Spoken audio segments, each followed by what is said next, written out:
Hi everyone, welcome to study IAS. आपका study IAS पे स्वागत है। मैं अंकिता जिंदल और गाइस आज की इस क्लास में हम लोग लेबर लॉज के बारे में बात करने वाले हैं। जो भी अभी तक लेबर लॉज आए हैं, कुछ अमेंड हुए हैं, कुछ चेंजेस आए हैं या कुछ अमलगमेट हुए हैं, जो भी चीजें हुए हैं लेबर के बारे में, वो सारी चीजें हम इस एग्जाम के लिए कवर कर रहे हैं। That is EPFO exam. आपको पता ही है कि ईपीएफओ एग्जाम के लिए सोशल सिक्योरिटी इंडस्ट्रियल जो रिलेशंस है वो एक अलग ही सेक्शन बनाया गया है। तो ये याद करना, ये पढ़ना काफी ज्यादा जो है वो जरूरी है हमारे एग्जाम के लिए। सो स्टार्ट करते हैं। सबसे पहली इंफॉर्मेशन, अगर आप अनअकैडमी के सब्सक्रिप्शन की सोच रहे हो तो प्लस का कॉम्बो या आइकॉनिक कॉम्बो आपको मिल रहा है, जहाँ पे 25% ऑप्शनल के साथ 10% हमारे रेफरल कोड के साथ, दैट इज स्टडी आईएएस। इसके साथ एडिशनल 10% ऑफ मिलता है और टेस्ट सीरीज भी आपको बेस्ट कॉम्बो ऑफर पे मिल रही है। टेस्ट सीरीज 45,000 की आपको मिलती है, ऑप्शनल की प्री और मेंस की टेस्ट सीरीज आपको फ्री ऑफ कॉस्ट मिलती है। 2.3 लाख का सब्सक्रिप्शन ओनली जस्ट अभी आपको 57.5 के में मिल रहा है गाइस, सो हरी अप। मेंटरशिप रेट चल रहे हैं। आइकॉनिक का कोई भी प्लान लीजिए, साथ में जस्ट आपको 2000 पे करने होंगे और आइकॉनिक का ऑप्शनल आपके हाथ में होगा। फर्दर डिस्काउंट के लिए do not forget to use our code, that is a study IAS. इसके साथ आप देख रहे हो लोन भी ले सकते हो, 0% प्रोसेसिंग फी या कोई इंटरेस्ट रेट नहीं रहेगा। 10,000 की इवन आपको 20 बुक्स भी जो है वो फ्री ऑफ कॉस्ट मिल जाएंगी। 4 करोड़ प्लस अनअकैडमी संडे को एक कॉम्बेट ऑर्गेनाइज कराती है, जहाँ पे 4 करोड़ प्लस की स्कॉलरशिप में से आप बेस्ट स्कॉलरशिप अर्न कर सकते हो। एंड इसका इनवाइट लिंक जो है वो आपको डिस्क्रिप्शन में मिल जाएगा। स्टडी एस कोड के साथ अप्लाई जरूर करना। इसके साथ 60 days to go for prelims 2 month subscription available है। 15,000 में मिशन एयर 360 कवरेज लॉन्च हुआ है, 1 सितंबर से होने वाला है। 1 ईयर के बैच लॉन्च हुए हैं by the 25 of August. And mission UPSC 22 launch हुआ है बाइलिंगुअल लैंग्वेज में, जहाँ के इंडिया के बेस्ट एजुकेटर आप लोगों को पढ़ाने वाले हैं। और खास बात ये रहेगी कि वो बाइलिंगुअल होगा, हिंदी होगा, इंग्लिश की लैंग्वेज में होगा, तो आपकी तैयारी एक सुपर मैनर में हो जाएगी। तो चलो स्टार्ट करते हैं। क्या है लेबर लॉज? सबसे पहले जानते हैं बैकग्राउंड के बारे में। लेबर लॉज या लेबर कोड के बारे में इतना जान लीजिए कि लेबर जो ये सब्जेक्ट है वो हमारी कंकरेंट लिस्ट में शामिल है। अब सवाल आता है कि कंकरेंट लिस्ट क्या चीज है। आप लोगों से क्वेश्चन आप ही बता दीजिएगा कि कंकरेंट लिस्ट कौन से शेड्यूल में है। स्टेट लिस्ट, सेंट्रल लिस्ट और कंकरेंट लिस्ट, 3 लिस्ट होती है और जो कि एक शेड्यूल में है, वो आप लोगों को बताना है। जहां पे अगर वो लिस्ट सेंट्रल है तो केंद्र सरकार ही उन सब्जेक्ट पे कानून जो है वो बना सकेगी। अगर वो स्टेट लिस्ट है, स्टेट लिस्ट में जितने भी सब्जेक्ट शामिल किए गए हैं उस पे कानून जो है वो स्टेट गवर्नमेंट ही बना सकेगी। बात करते हैं कंकरेंट लिस्ट के, जिसमें स्टेट और सेंट्रल दोनों कानून बना सकते हैं उन सब्जेक्ट पे, लेकिन अगर कॉन्फ्लिक्ट होता है तो केंद्र सरकार की ही चलने वाली है। Fine, please we remember one more two topic. अगर स्टेट सब्जेक्ट है, मतलब स्टेट लिस्ट के अंदर कोई सब्जेक्ट है, उस पे केंद्र सरकार भी कानून बना सकती है। Central government also can make laws, लेकिन ऐसा बिल्कुल जरूरी जब कहेंगे अगर राज्य सरकार तब बना सकती है। कुछ कंडीशंस है, उनके फुलफिल होने पर केंद्र सरकार राज्य सब्जेक्ट पर कानून बना सकती है। अगर 2 या 2 से ज्यादा स्टेट गवर्नमेंट इस बारे में रिक्वेस्ट करें तो, अगर पार्लियामेंट इस बारे में, पार्लियामेंट नहीं राज्यसभा इस बारे में कोई प्रपोजल पास करे तो भी ऐसा जो है हो सकता है। अगर इमरजेंसी लगी हुई है तब भी ऐसा हो सकता है। तो 3 ऐसी कंडीशन है, या तो स्टेट रिक्वेस्ट करे, राज्यसभा कोई प्रपोजल पास करे, इमरजेंसी लगी हुई हो, तो स्टेट सब्जेक्ट पे केंद्र सरकार कानून बना सकते। यहाँ तक सबको क्लियर है क्या? इसके बाद हम बात कर रहे हैं जो लेबर सब्जेक्ट है वो हमारी कंकरेंट लिस्ट में शामिल है। तो सीधी सी बात है, स्टेट और पार्लियामेंट दोनों ही इसके अंदर कानून बना सकते हैं। फाइन, कुछ 40 सेंट्रल लॉज इसके अंदर शामिल है और 100 स्टेट लॉज इस टॉपिक से रिगार्डिंग शामिल है। लेकिन पहले जो लॉज आया करते थे उसमें कोई भी क्लियर डेफिनेशन नहीं होती थी, किसी भी चीज के बारे में क्लियरली नहीं मेंशन था। फाइन, लेकिन second national commission on labour आया 2002 में, उन्होंने सेंट्रल लेबर लॉज को रिकमेंड किया और कुछ टॉपिक्स को शामिल करने की बात करी। कौन से टॉपिक? जैसे कि आप अगर कोई लेबर लॉज लॉज बना रहे हो तो सबसे पहली चीज इंडस्ट्रियल रिलेशंस उसमें होने चाहिए, फाइन, वेजेस होने चाहिए, सोशल सिक्योरिटी, सेफ्टी और लेबर की वेलफेयर और वर्किंग कंडीशन की बातें भी इसके अंदर शामिल होनी चाहिए। क्लियर हो गया? इससे पहले जो बातें थी दैट वाज सो कॉम्प्लेक्स और डेफिनेशन वगैरह प्रॉपर नहीं थी, लेकिन अब ट्रांसपेरेंसी ज्यादा आ गई है। फाइन। सो 2019 में केंद्र सरकार ने कुछ नए लेबर कोड लेकर आए जो 29 सेंट्रल लॉज थे, जिसपे मेनली उन्होंने 4 टॉपिक पे बात करी। एक आया था कोड ऑन वेजेस 2019, एक आया industrial relation code, social security code, occupational safety, health and working condition code. ये चारों हम लोग वन बाय वन पढ़ने वाले हैं, आगे देखेंगे इनके फीचर्स और कैसे अपने एग्जाम के लिए ये इम्पोर्टेंट है, ये बात हम देखते हैं।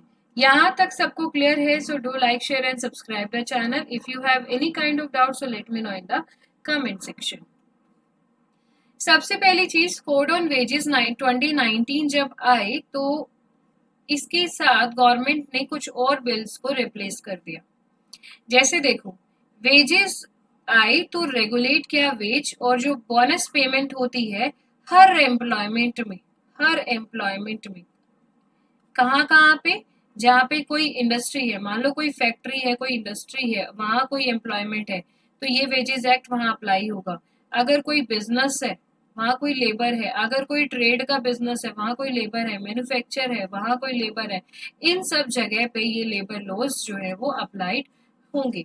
इसने पहले क्या क्या रिप्लेस कर दिया है? Minimum wages, payment on wages, payment on bonus, equal remuneration, इनको मर्ज करके एक बना दिया जिसका नाम रख दिया कोड ऑन वेजेस 2019। क्लियर? आगे ये जो चीज है coverage of code on wages apply है वो सारे तरीके के एम्प्लॉयज पे, लेकिन कैटेगरी कौन कौन सी है? जैसे बिजनेस का, ट्रेड का, मैन्युफैक्चर का और इंडस्ट्री का। ये 4 वर्ड्स आप भी याद रख लेना। सेंट्रल गवर्नमेंट एक डिसीजन लेगी एम्प्लॉयमेंट के लिए। अगर मान लो कोई माइंस में कोई एम्प्लॉयमेंट है, रेलवे में कोई है, तो उस पर डिसीजन केंद्र सरकार लेगी, बाकी बचे हुए सारे राज्य सरकार जो है वो लेगी। वेजेस में, वेजेस इतनी बार हम बोलेंगे लेकिन क्या क्या वर्ड आप इसमें शामिल करोगे? एक तो होता है इसके अंदर सैलरी, एक होता है अलाउंस, या फिर अलग से अगर कोई मॉनेटरी बेनिफिट है, अगर के लेबर को कोई भी मॉनेटरी बेनिफिट है वो भी वेजेस के अंदर शामिल है।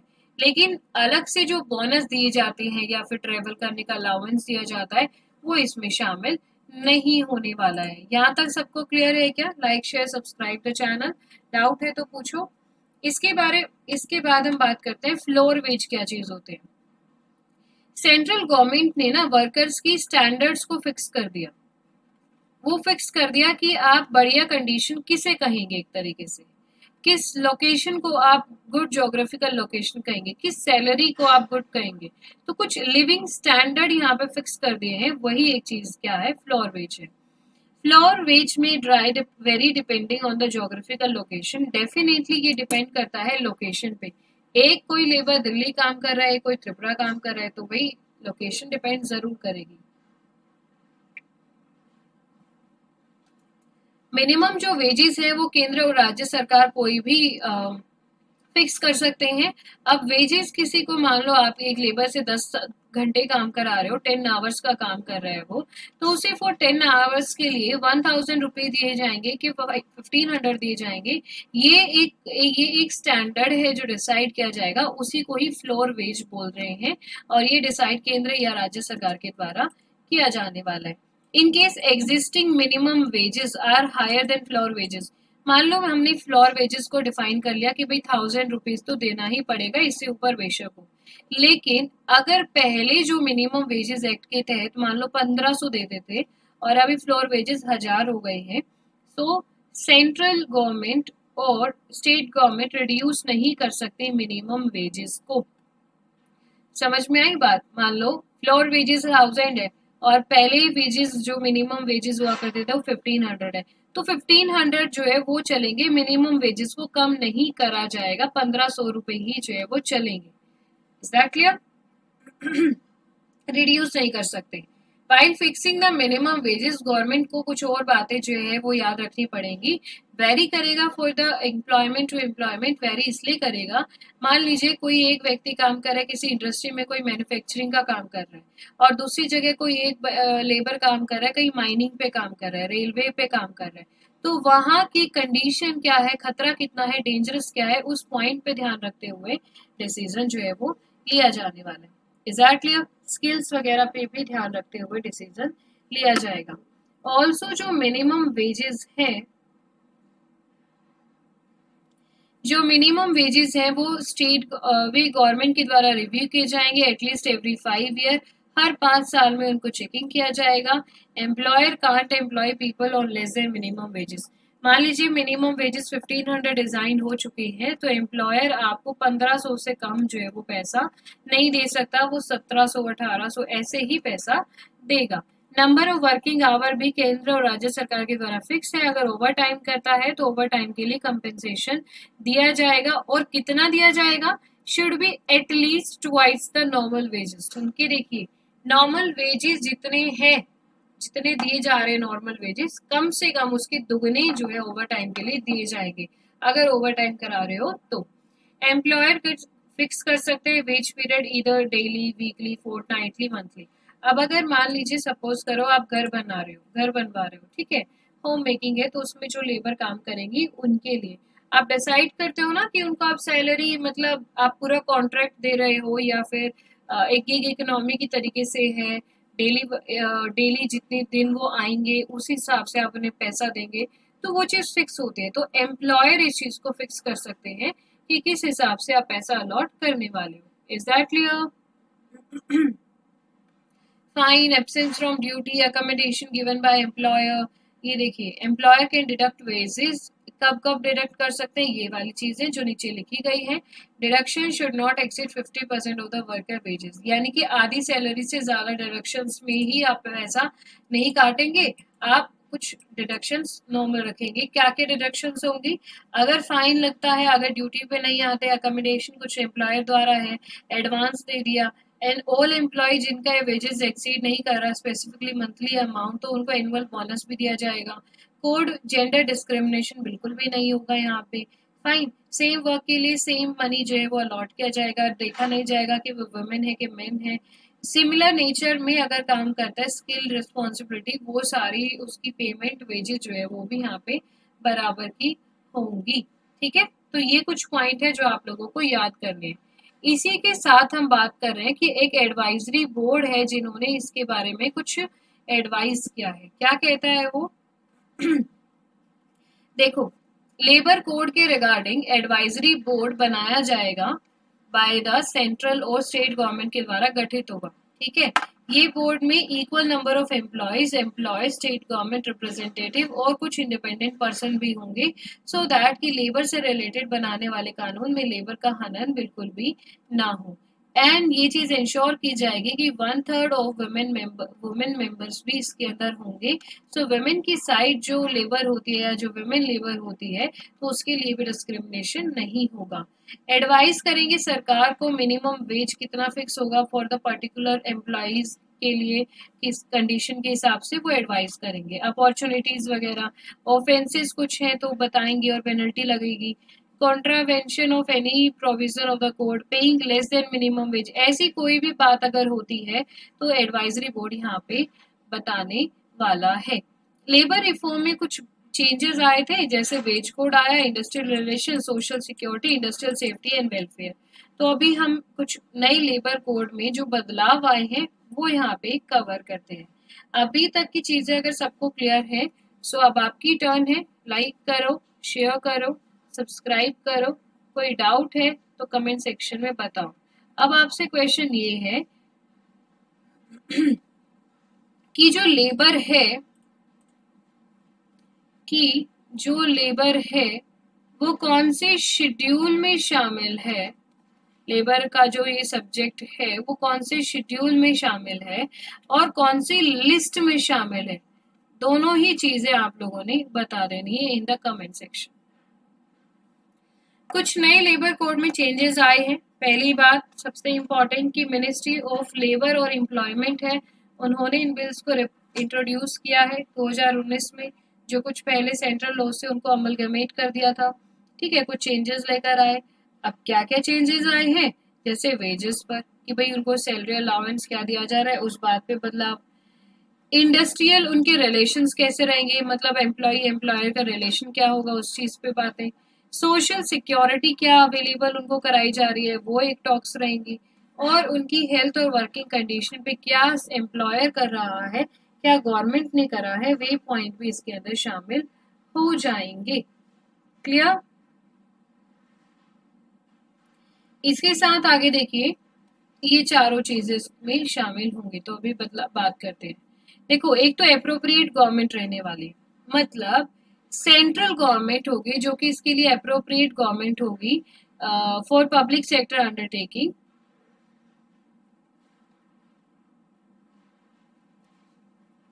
जो भी गवर्नमेंट जॉब रहेगी रिगार्डिंग द लेबर, उसके लिए कोई डिसीजन अगर लेना है तो वो सेंट्रल गवर्नमेंट लेगी। एप्लीकेबल होगा if central government holding less than 50%। Central government appropriate है कुछ इंडस्ट्री के लिए, जैसे टेलीकॉम, बैंकिंग, रेलवे, माइंस के लिए केंद्र सरकार ही है जो डिसीजन लेगी, तो इसलिए बोला जा रहा है। ये इंक्लूड करता है any controlled industry as well as government को भी यहाँ पे शामिल होगी। कंट्रोल्ड इंडस्ट्रीज से डेफिनेशन, अब बकायदा ये चीज वेरी इंपॉर्टेंट है कि जो नए चेंजेस आए हैं ना, उसमें डेफिनेशन जरूर बताई गई है कि किस चीज को आप क्या मान रहे हो। सो कंट्रोल्ड इंडस्ट्री से मतलब ये है कि वो इंडस्ट्री जिसका कंट्रोल मेंशन है central act in occupation safety में या हेल्थ वर्किंग कंडीशन कोड के तहत अगर कोई इंडस्ट्री है तो वो चीज में शामिल होगी। अगर ऑफेंसेस कुछ करते हैं तो इम्प्रिजनमेंट भी होने वाली है। Compoundable offences industrial relation code के तहत मिलेंगे, या सोशल सिक्योरिटी में 1 साल की इम्प्रिजनमेंट फाइन मिलेगा। और सम ऑफ 50% मैक्सिमम फाइन कंपाउंडेबल होगा with fine and 75% of offences with imprisonment. ये चीजें थोड़ी पढ़ने की है, ज्यादा याद नहीं रखने की, स्किप कर सकते हो। तीसरी चीज क्या आई है, इंस्पेक्टर कम फैसिलिटेटर, मतलब एक नया अथॉरिटी बना दी जाएगी जो कि ये देखेंगे कि लेबर का एक्सप्लॉइट तो नहीं हो रहा है एंड डिस्क्रिमिनेशन तो नहीं हो रहा है, तो उस चीज को इंस्पेक्शन करने का काम भी यहाँ पे जरूर किया जाएगा। इंडस्ट्री एम्प्लॉयज एम्प्लॉयर का क्या रिलेशन है, केंद्र सरकार या अप्रोप्रिएट गवर्नमेंट क्या कर रही है, वो चीजें यहाँ पे ध्यान दिया जाएंगे। इज दैट क्लियर गाइज, बताइए जल्दी। आगे आता है कोड ऑन सोशल सिक्योरिटी 2020। ये जो कोड आया था, सोशल सिक्योरिटी क्या बेनिफिट्स आप लेबर को दे रहे हो उनके गोल के लिए, उनके अचीवमेंट के लिए, उनका टारगेट पूरा हो जाए, इसलिए क्या उन सोशल सिक्योरिटी बेनिफिट्स दे रहे हो, वो इसके अंदर शामिल होंगे। पुराने कुछ लॉज इसमें अमलगमेट कर दिए गए हैं। अमलगमेट का मतलब होता है कि मर्ज करना, एक तरीके से मिला देना। Compensation act, state insurance exchange, maternity benefit, payment of gratuity, cine worker welfare, ये सारे वर्ड्स हैं जो कि ये सारे एक्ट हैं जो कि अब उनको अमलगमेट करके एक लॉ बना दिया है जिसका नाम है कोड ऑन सोशल सिक्योरिटी। इसके बाद इसके कुछ की पॉइंट्स हैं गाइस, कि कोड जो है अप्लाइड होना चाहिए किसी भी एस्टेब्लिशमेंट पे सेंट्रल गवर्नमेंट के द्वारा, और एग्रीगेटर इंट्रोड्यूस करेंगे कोड, एक डिजिटल इंटरमीडियरी और मार्केट प्लेस। कहने का मतलब ये है कि एग्रीगेटर जो होंगे, कोड उनके लिए ऑनलाइन अप्लाई हो जाएगा, एक तरीके से ऑनलाइन मार्केट यहाँ पे जनरेट होगी। लिस्ट ऑफ एग्रीगेटर शेड्यूल 7 में मेंशन होंगे जो कि 1 से 2% यहाँ पे कंट्रीब्यूट कर रहे हैं। ये लाइंस वेरी वेरी इंपॉर्टेंट, पढ़ लेना ध्यान से। सेंट्रल गवर्नमेंट सोशल सिक्योरिटी के लिए स्कीम जो है वो बनाएंगे जो आपको ईपीएफओ एग्जाम के लिए कवर भी करनी है। बेनिफिट्स दिए जाएंगे एम्प्लॉयमेंट स्टेट इंश्योरेंस कॉर्पोरेशन के तहत, गिग वर्कर्स, अनऑर्गेनाइज वर्कर्स वगैरह के तहत उन सबको ये बेनिफिट्स दिए जाएंगे। क्लियर। बात आती है गिग वर्कर्स की। गिग वर्कर्स या गिग इकोनॉमी कैसे होती है, अगर मान लो कोई वर्कर है कॉन्ट्रैक्ट बेस्ड है, कॉन्ट्रैक्ट बेस्ड का मतलब मान लो एक टारगेट पूरा करना है और उस टारगेट, जैसे फ्रीलांसर्स होते हैं वही चीज होती है गिग इकोनॉमी। जैसे मान लो एक टारगेट है कोई पूरा करना है 1 हफ्ते के अंदर, तो 1 हफ्ते के लिए, एक 1 वीक के लिए आपके पास जो है वो काम रहेगा। उसके बाद अगर एम्प्लॉयर को आपका काम अच्छा लगा तो आपको फर्दर काम वो दे देंगे, अदरवाइज आप निकलो, आप अपने रास्ते, एम्प्लॉयर जो है वो अपने रास्ते, वो वाला पॉइंट होता है जो कि गिग इकोनॉमी या गिग वर्कर्स का होता है। Fix term employees payment of gratuity भी दी जाएगी एम्प्लॉयर के बेस पे। टर्म ऑफ ग्रेट्यूटी पीरियड जो है वो 5 साल से 3 साल भी कर दिया गया है अगर वो वर्किंग जर्नलिस्ट है तो। करियर सेंटर यहाँ पे बनाया गया है ताकि जॉब वैकेंसी वगैरह भी होंगी तो वो अवेलेबल करवा दी जाए। ठीक है, सेंट्रल गवर्नमेंट कोई प्लेस एम्प्लॉयमेंट एक्सचेंज वगैरह भी इसके अंदर बनाएगी। तो ये कुछ चीजें हैं।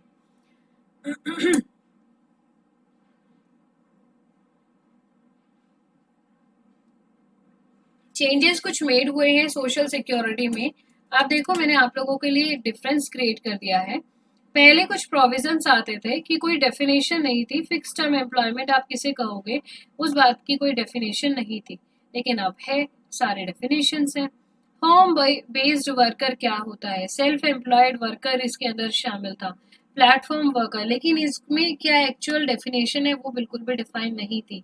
Maternity act, unorganised worker, social security welfare fund, ये सारी बातें जो है वो उस टाइम पे प्रोवाइडेड बिल्कुल भी नहीं थी। एम्प्लॉय का जो वर्ड का डेफिनेशन है वो इंट्रोड्यूस था, एप्लीकेबल था सारे प्रोविजंस में, सोशल सिक्योरिटी के प्रोविजंस में शामिल था। पुराने लॉज के अंदर इंडस्ट्री एस्टैब्लिशमेंट और उसका रजिस्ट्रेशन कैंसिलेशन होना जरूरी है। बाकी एम्प्लॉयमेंट एम्प्लॉयज, मान लो आप किसी एक सी जॉब के लिए अप्लाई कर रहे हो तो ए और बी का जो रिलेशन है वो आपका खत्म होना जरूरी, then only can applied for the C. None of the previous labor law provision had provisions for social security organization and formation. Social security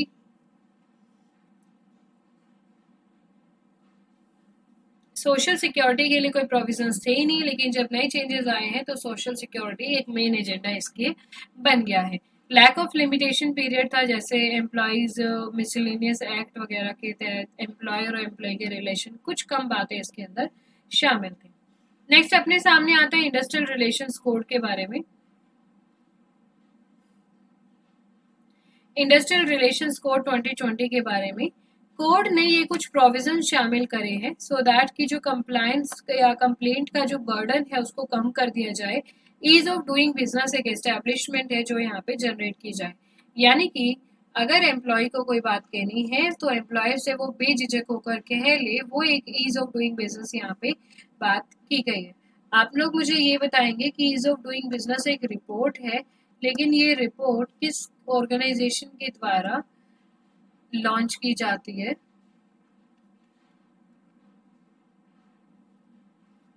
वो आपको कमेंट सेक्शन में बताना है।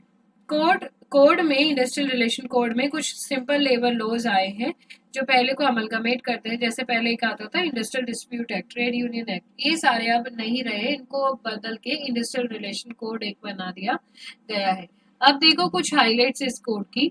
सोल नेगोशिएटिंग यूनियन एस्टैब्लिशमेंट में जहाँ पे एक ट्रेड यूनियन से ज्यादा ट्रेड यूनियन है तो वहां पे कोई एक अकेला ही ट्रेड यूनियन से नेगोशिएट करेगा, यानी कि बातचीत करेगा फॉर द केंद्र या राज्य सरकार से, वो चीज यहाँ पे बना दी गई है। सच रोल नेगोशिएशन जो है रिक्वायर्ड है 51% ऑफ मोर वर्कर के लिए एज मेंबर पर सेक्शन 14 ऑफ द कोड, यानी कि अगर किसी भी ट्रेड यूनियन में कोई इतने बंदे हैं, मान लो 70% लोग हैं जो कि किसी कानून को नहीं मान रहे, तो वो चीज अप्लाई नहीं होगी। 51 से ज्यादा होनी जरूरी है। हाँ, वो 70 है वो भी हो जाएगा, लेकिन वैसे 51 से होना जरूरी है।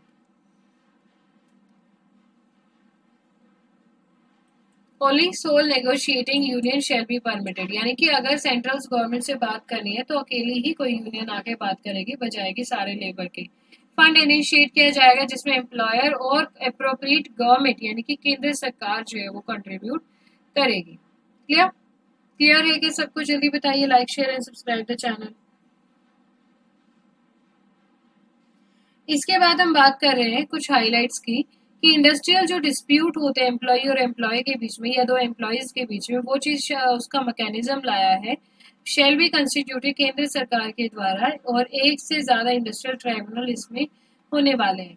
प्रोविजंस के हिसाब से कोई पर्सन जो है वो स्ट्राइक या लॉकआउट या ब्रीच ऑफ कॉन्ट्रैक्ट में नहीं जाएगा बिना किसी प्रायर नोटिस के 60 days before going on strike और 14 days of submission include submission of notice, यानी कि पढ़ लेना थोड़ा सा कि कोई भी बंदा जो है वो स्ट्राइक या लॉकआउट पे नहीं जा सकता, लेकिन जाना है तो कॉन्ट्रैक्ट ब्रीच नहीं कर सकते।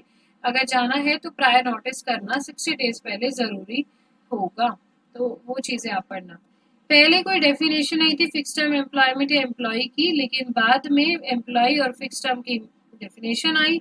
वर्कमैन को रिप्लेस कर दिया गया विद अ वर्कर। स्ट्राइक अब डिनोटेड की गई है एक मास कैजुअल लीव के जैसे, जहाँ पे एक दिन में 50% से ज्यादा वर्कर्स जो है वो शामिल हो रहे हो। तो वो चेंज इसमें आया है। वर्कमैन जरूरी नहीं है कुछ ग्रीवेंसेस पोर्टल लाने के लिए under the section 9C of ID act 1947, लेकिन अब इसके अंदर वर्कमैन का होना काफी जरूरी है। ये लाइन इंपॉर्टेंट है आप लोगों के लिए, इंपॉर्टेंट है, याद करना। Lack of time limitation provide किया जाता है completion of disciplinary proceeding against a particular worker के खिलाफ। ये इंट्रोड्यूस किया जा रहा है इंक्वायरी अलोंग इन्वेस्टमेंट की नीड्स के साथ। तो यहाँ पे लिमिटेशन है, यहाँ पे इन्वेस्टमेंट की नीड बता दी गई है और कुछ टाइम पीरियड भी दे दिया गया है। स्टैंडिंग ऑर्डर एप्लीकेबल है थ्रेशोल्ड अबव 100 और वर्कमैन के लिए, बट यहाँ पे 300 वर्कर के लिए अब ऑर्डर्स अवेलेबल है। क्लियर है क्या गाइस? सभी बताइए, like share and subscribe the channel. Last classes की जो पीडीएफ है वो आपको स्टडीज टेलीग्राम चैनल पे शेयर हो गई है, तो आप लोग उसे जरूर देख लीजिएगा। एंड लास्ट जो इसका एक्ट है वो आता है occupational safety health and working condition code 2020। ये पार्लियामेंट में आया था ताकि वर्कर की जो कंडीशन है या जो उसकी सेफ्टी है उसको ध्यान में रखते हुए ये चीज शामिल हुई थी। फाइन।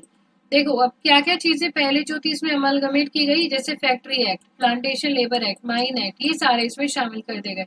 आपको याद नहीं रखना, आपको नए चेंजेस क्या आए हैं बस उतना याद रखना है। ऑक्यूपेशनल में एक इंटर स्टेट माइग्रेंट वर्कर बना दिए गए हैं, उनको बेनिफिट्स यहाँ पे मिलेंगे। ठीक है। एम्प्लॉय का हेल्थ चेकअप होता रहेगा, बाय एम्प्लॉयर कराएंगे once a year and free of cost होगा। एम्प्लॉयर मैंडेटरीली मतलब जरूरी है ये चीज, एक अपॉइंटमेंट लेटर देंगे एम्प्लॉय को ताकि वो अपने वर्क प्लेस को प्रमोट कर सके। National occupation safety advisory board भी बनाया जाएगा बाय द केंद्र सरकार। अगर कोई चीजें चेंजेस वगैरह आती है तो वो बोर्ड यहाँ पे एडवाइस कर देगा। बोर्ड केंद्र सरकार को एडवाइस करेगा हेल्थ या सेफ्टी स्टैंडर्ड्स के लिए कोई नई चीज लेकर आना, प्रोविजंस लेकर आना, कोई चेकअप लेकर आना, उसके लिए बोर्ड एडवाइस करेंगे केंद्र सरकार को। स्टेट ऑक्यूपेशनल सेफ्टी और मतलब स्टेट लेवल पे भी एक बोर्ड बनाया जाएगा। चेंजेस क्या आए हैं? पहले किसी particular provision for workers who were employed in sector वो चीज होती थी, मतलब कोई प्रोविजंस नहीं थे। अब आपको क्या बोला गया है कि एडवाइजरी बोर्ड है, अगर कोई भी बदलाव लेकर आना है, कोई चेंजेस या कोई एडिशन करना है सो वो प्रोविजंस अब शामिल हो जाएंगे, लेकिन पहले ऐसा बिल्कुल नहीं था। अभी स्पेशल प्रोविजन स्पेसिफाई किए गए हैं, रिक्वायरमेंट्स के हिसाब से वर्कर्स एम्प्लॉयड होते हैं उसके हिसाब से बताए गए हैं। यहाँ पे नाइट शिफ्ट अगर वुमेन कर रही है तो उसके लिए कोई प्रोविजंस नहीं है, लेकिन प्रोविजंस अब जो शामिल हुए हैं कि आफ्टर 7 PM से लेके सुबह 6 बजे तक conditions, consent, safety, working hours, holiday, ये सारी बातें जो है वो ध्यान रखी जाएंगी regarding the employment of the women. यहाँ पे लैक ऑफ प्रोविजंस रहेंगे, कवर ओवर टाइम और उनका कंसेंट ऐसा कुछ नहीं होता था, मतलब प्रोविजंस नहीं थे ओवर टाइम के लिए। बट यहाँ पे ओवर टाइम अगर किया है तो उसकी वेजेस भी मिलेंगे और उसके लिए प्रोविजंस भी बकायदा बनाए गए हैं। फाइन, इसे आप पढ़ना ज्यादा जरूरी है नहीं। फिर ये कुछ और चीजें हैं, आई थिंक ये रिपीट हो रहा है, ये हमने पढ़ लिया है, we already cover that thing.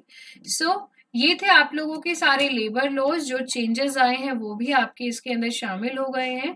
I hope कि आपको चीजें क्लियर हुई होंगी। आपके लिए इस क्लास में से क्या चीज ज्यादा जरूरी है, एक तो लॉज के बारे में सुनना, और जो चेंजेस आए हैं ना स्पेशली उन पे आपने ज्यादा फोकस करना है, ये आप लोगों की ड्यूटी है। इसकी जो पीडीएफ है वो आपको स्टडीज टेलीग्राम चैनल पे मिल जाएगी। Fine, thank you so much guys. Now it's your turn. Like करिए, शेयर करिए, सब्सक्राइब करिए चैनल को, कमेंट करिए below the box, and update bell icon को भी प्रेस कर लेना ताकि हर क्लास की नोटिफिकेशन आपको मिल जाए। कमेंट करके ये बताइएगा कि आपको ये सीरीज सही लगी और सारे लेबर लॉज बकायदा समझ में आए कि नहीं आए, वो आप लोगों ने बताना है। तो चलो मिलते हैं अगली क्लास में, तब तक के लिए थैंक यू।